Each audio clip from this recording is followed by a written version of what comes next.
పెట్టుకున్నాం. స్వయం ఏపీతో బ్రాండింగ్ కూడా చేస్తున్నాం. మహిళల రక్షణకు అత్యంత ప్రాధాన్యత ఇస్తున్నాం.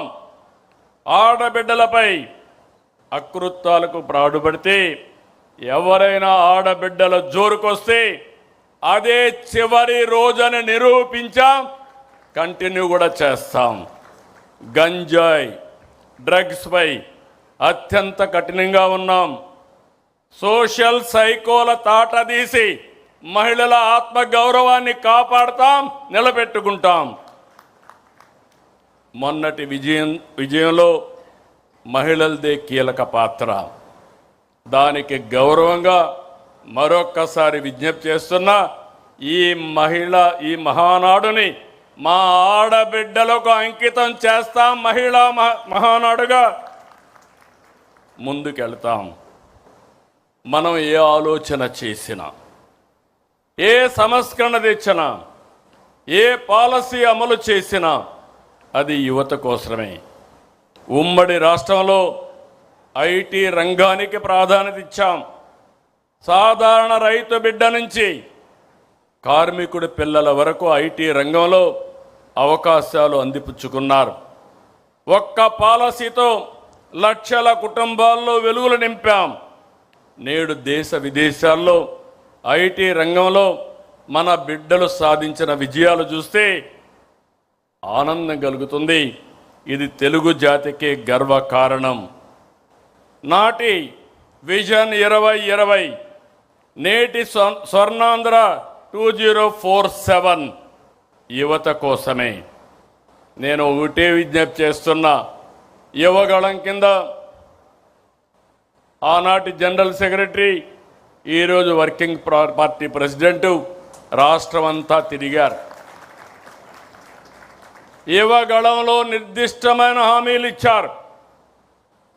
ఈ ప్రభుత్వం ఇచ్చిన హామీల కంటే ఎక్కువ అమలు చేయడానికి సిద్ధంగా ఉన్నాం. నేను మళ్ళీ విజ్ఞప్తి చేస్తున్నా, teenagers, gen alpha, gen Z, ఈ ముగ్గురికి విజ్ఞప్తి చేస్తున్నా, మీ ఆలోచనలు మీ మైండ్లో ఏమున్నాయో దానికంటే బియాండ్గా తెలుగుదేశం పార్టీ ఆలోచిస్తున్నాం, ముందుకు తీసుకెళ్తాం. నాడు ఒక్క ఐటీనే యువత తలరాత మార్చింది, తలసరి ఆదాయం పెంచింది, జీవన ప్రమాణాలు పెరిగాయి, అసమానతలు తగ్గాయి. నేడు అంతకు మించి అవకాశాలు కల్పిస్తున్నాం. ఏఐ, క్వాంటమ్, డేటా సెంటర్లు, IT, space, aerospace, drone, defence, electronics, automobile, semiconductor. మీరు ప్రపంచంలో ఏ టెక్నాలజీ ఉన్నా దానికి చిరునామాగా ఆంధ్రప్రదేశ్ ఉంటుంది. అది నా హామీ. ఇంకొక పక్క గ్రీన్ ఎనర్జీ, రెన్యూవబుల్ ఎనర్జీ కూడా ముందుకెళ్తున్నాం. 23 నెలలు 23 లక్షల కోట్ల రూపాయలు పెట్టుబడులు. ఇవి పూర్తయితే 23 లక్షల మందికి ఉద్యోగాలు. ఆ రోజు చెప్పింది 20 లక్షల మందికి ఉద్యోగాలు ఇస్తున్నాం. ఇప్పటికే మనం చేసుకున్న ఎంఓయూలన్నీ పూర్తి చేసి 23 లక్షల ఉద్యోగాలు వస్తాయి. నేను మాట చెప్పడం కాదు, ఇప్పటికే మీరు చూస్తే 282 ఎంఓయూల్ని కార్యరూపం చేశాం. 11,54,136 కోట్ల రూపాయలు పెట్టుబడులకు క్లియరెన్స్ ఇచ్చాం. 10,37,067 మంది ఉద్యోగాలకి నాంది పలికాం. ఈరోజు మీరు ఒక్కసారి ఆలోచిస్తే ఇండస్ట్రీస్ కానీ, commerce, energy, information technology, infrastructure investment, food processing, rare earth minerals, ఒకటి కాదు అన్నిట్లో కూడా ప్రభుత్వం ముందుకెళ్తా ఉంది. ఒక పక్క గూగుల్ వచ్చింది, పుట్టపర్తి కేంద్రంగా 5th జనరేషన్ ఫైటర్ జెట్ కూడా ఈ రాష్ట్రానికి వస్తూ ఉంది. నేను చాలాసార్లు చెప్పాను, స్పీడ్ ఒకప్పుడు ఈజ్ ఆఫ్ డూయింగ్ బిజినెస్ మాట్లాడాం, ఇప్పుడు గేరు మార్చాం, స్పీడ్ ఆఫ్ డూయింగ్ బిజినెస్ మాట్లాడుతున్నాం.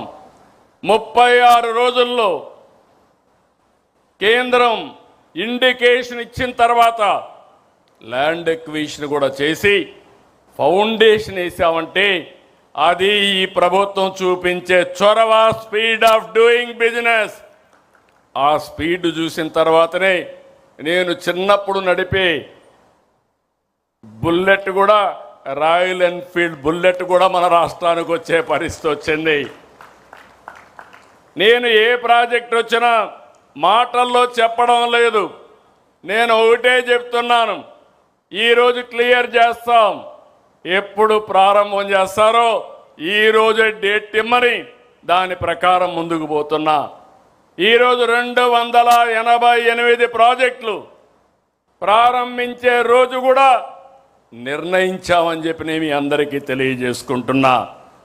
అందుకే యువతకు విజ్ఞప్తి చేస్తున్నా, టీనేజర్స్కి, జన్జీకి, ఆల్ఫా జన్కి అందరికీ విజ్ఞప్తి చేస్తున్నా, it is a very very inspiring time. నేను ఎందుకు ఈ మాట మాట్లాడుతున్నానంటే ఈరోజు ఈ మహానాడు అమరావతిలో కేంద్ర కార్యవర్గం ఉన్నాం. 1875 సెంటర్లో వర్చువల్ సమావేశం జరుగుతూ ఉంది. ఇప్పటికి ఎంతమంది ఉన్నారో నా డాష్ బోర్డులో నేను చూసుకుంటున్నా. ఏ తీర్మానం ఎంతమంది బాగా ఆమోదించారో దానికి కూడా రేటింగ్ పెట్టి తెప్పిస్తున్నా. అరేంజ్మెంట్స్ ఎట్టున్నాయి అన్నీ కూడా రియల్ టైంలో వస్తూ ఉంది. అంటే మీరు గుర్తుపెట్టుకోవాల్సింది,